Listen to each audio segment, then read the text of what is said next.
আজি ধেমাজি জিলাৰ চেঙাজনত আমাৰ সদৌ বাঙালী যুৱ ছাত্ৰ ফেডাৰেশ্যন অষ্টম দ্বিবাৰ্ষিক অধিৱেশন হৈ আছে মুকলি সভা। অসমৰ বিভিন্ন জাতি জনগোষ্ঠীৰ লগতে হিন্দু বাঙালীসকলৰো বিভিন্ন সমস্যা আছে। অকল যে হিন্দু বাঙালীৰ সমস্যা তেনে নহয়, বিভিন্ন জাতি জনগোষ্ঠীৰ সমস্যা আছে, কিন্তু আমাৰ সমস্যাবোৰ অলপ সুকীয়া এইকাৰণে যে আমাৰ সমস্যাবোৰ কিন্তু নেচাৰেল নহয়, এইবিলাক একচুৱেলি সৃষ্টি কৰা, আৰু সৃষ্টি কৰাৰ আঁৰত ৰাজনৈতিক ষড়যন্ত্ৰ বুলি আমি ভাবোঁ। যদি ৰাজনৈতিক নেতৃবৃন্দ যদি মানে মুকলি মনেৰে যদি চিন্তা কৰে যে হিন্দু বাঙালীৰ সমস্যাখিনি সমাধান কৰিব ইচ্ছা যদি থাকে, তেতিয়াহ'লে অতি সোনকালে এই সমস্যাখিনি সমাধান কৰা সম্ভৱ। বিশেষকৈ যিটো ডিব্ৰুগড়ৰ সমস্যা আজিকালি দেখা গৈ আছে, ডিব্ৰুগড় বিভিন্ন ডিষ্ট্ৰিক্টত নটিছো গৈছে, যিটো লৈ আমাৰ মানুহৰ মাজত আতংকগ্ৰস্ত পৰিৱেশ সৃষ্টি হৈছে।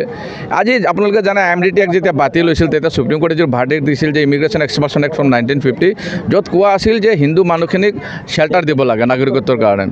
এইটো যদি হয়, তেতিয়াহ'লে এজনো হিন্দু বাঙালীক বা হিন্দু মানুহক ডিব্ৰুগড়ৰ নটিচ দিব পৰা নাযায়। আমি আশাবাদী যে ইতিমধ্যে মুখ্যমন্ত্ৰী মহোদয়ে প্ৰতিশ্ৰুতি দিছে যে অহা 6 মাহৰ ভিতৰত আধাৰ কাৰ্ড আৰু ডিব্ৰুগড়ৰ সমস্যাখিনি সমাধান হ'ব বুলি, আৰু হিন্দু বাঙালীৰ কোনো সমস্যা নাথাকে বুলি কৈছে।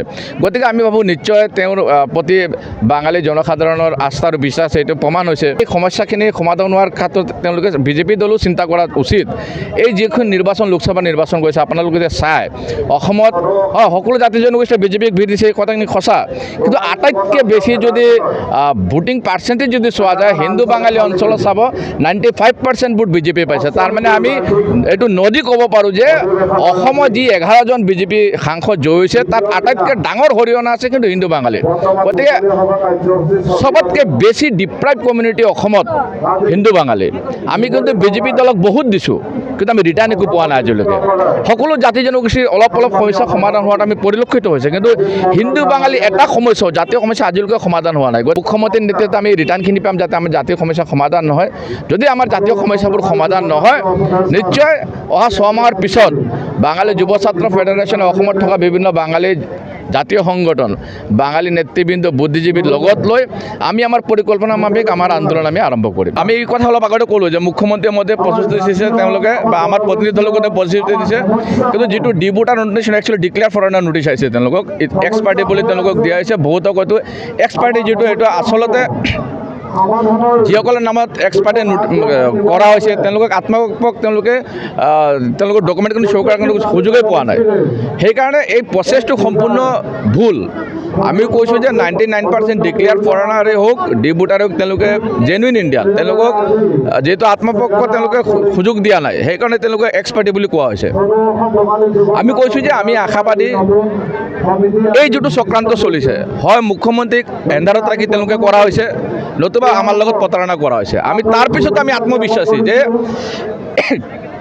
এই চৰকাৰে অহা 6 মাহৰ ভিতৰত আমাৰ সমস্যা সমাধান কৰিব, কাৰণ সকলো মানুহ আশাবাদী, আমিও আশাৰে বাট চাই আছোঁ। যদি আমাৰ কামখিনি 6 মাহৰ ভিতৰত সম্পূৰ্ণ নহয়, কোন ৰাজনৈতিক দলে বাঙালী ফেডাৰেশ্যনক ভাল পাব, বেয়া পাব, কোনে আমাক শত্ৰু জ্ঞান কৰিব, মিত্ৰ জ্ঞান কৰিব, তাত আমাৰ ক'বলগীয়া একো নাই।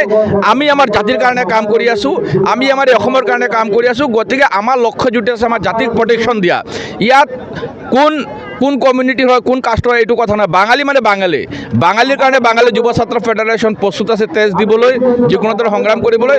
অহা 6 মাহৰ পিছত বাঙালী যুৱ ছাত্ৰ ফেডাৰেশ্যনে তাৰ শক্তি প্ৰদৰ্শন কৰিবলৈ আৰম্ভ কৰিব নিজৰ জাতিৰ সংগ্ৰামৰ কাৰণে। অসমত বসবাস কৰা বাঙালীসকল, অতীজৰে পৰা যিসকল বাঙালী বসবাস কৰি আছে, আমি সকলো ইতিমধ্যে অসমীয়া।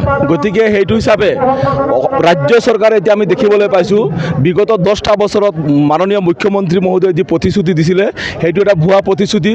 তাৰ বিপৰীতে কি হৈছে আমি দেখিবলৈ পাইছোঁ, এতিয়া বিভিন্ন জিলাত মানে ডিব্ৰুগড়ৰ নামত আমাৰ বাঙালী মানুহক হাৰাশাস্তি কৰা হৈছে, আৰু বিশেষকৈ ভূমি অধিকাৰৰ নামত অসম চৰকাৰে যিটো প্ৰতাৰণা আৰু প্ৰবঞ্চনা কৰিলে বাঙালী সমাজক, এইটো কেতিয়াও বাঙালী সমাজে পাহৰি নাযায়। আৰু বিজেপি দলক, ভাৰতীয় জনতা পাৰ্টিক আমি আজি এই আপোনালোকৰ যোগেদি অসমবাসীক জনাব বিচাৰিছোঁ যে বাঙালীসকলৰ ভোটৰ দ্বাৰাই কিন্তু বিজেপি চৰকাৰ অসমলৈ আহি পেলাই আসন লৈছে। গতিকে আমি তেনেস্থলত আমি তেওঁসকলক আজি এই মঞ্চৰ পৰা আমি যোৱাবাৰো কৈছিলোঁ যে যোৱাবাৰ কৈছিলোঁ যে ব্ৰহ্মপুত্ৰ ভেলীত থকা 55 লাখ লোকে মানে বিজেপিক পৰিহাৰ কৰিব, বৰ্জন কৰিব। কিন্তু এতিয়া কৈছোঁ আজি বৰাক আৰু ব্ৰহ্মপুত্ৰ ভেলী আমি সকলোৱে উমৈহতীয়া হিচাপে একগোট হৈ পেলাই অহা দিনত যদি আমি 26ৰ পূৰ্বে বাঙালীসকলৰ সমস্যা সমাধান নহয়, আৰু তেনেস্থলত আমি কিন্তু এটা কাম কৰিম যে এই যে বৰ্তমান বিজেপি চৰকাৰখন আছে, বৰ্তমান হিমন্ত বিশ্ব শৰ্মা, এই শৰ্মাৰ যিটো চৰকাৰ, এই চৰকাৰটো আমি টালি টোপোলাতে বান্ধি আমি ব্ৰহ্মপুত্ৰত আমি বিদায় দিয়াৰ কাৰণে এটা সংকল্প ল'ম। কিয়নো আমি দেখিবলৈ পাইছোঁ অতি লঞ্চিত, বঞ্চিত আৰু যন্ত্ৰণাৰ ভোগত অসমত বসবাস কৰা প্ৰতিটো জাতি জনগোষ্ঠীৰ লগত বাঙালীসকলে আজি সকলো অধিকাৰৰ পৰা বঞ্চিত হৈছে। আপোনালোকে দেখিছে আৰু আপোনালোকে জ্ঞাত যে মাননীয় মুখ্যমন্ত্ৰী মহোদয়ে শদিয়াত কৈছিলে, আমাৰ চিলাপথাৰত যিটো কেন্দ্ৰীয় অধিৱেশন হৈছিলে, তেখেতে মুখ্য অতিথি হিচাপে আহি আমাক ঘোষণা কৰিছিলে যে অসমত বসবাস কৰা এছচি লোকসকলে অসমৰ প্ৰতিটো জেগাতে ভূমি ক্ৰয় কৰিব পাৰিব বা বসুন্ধৰা টুত আমি তেওঁলোকক অন্তৰ্ভুক্ত কৰিম। কিন্তু আমি তেওঁৰ যিটো ভুৱা প্ৰতিশ্ৰুতি আমি আজি আমাৰ জাতি জনগোষ্ঠীৰ প্ৰতিটো লোকে বুজি পাইছে।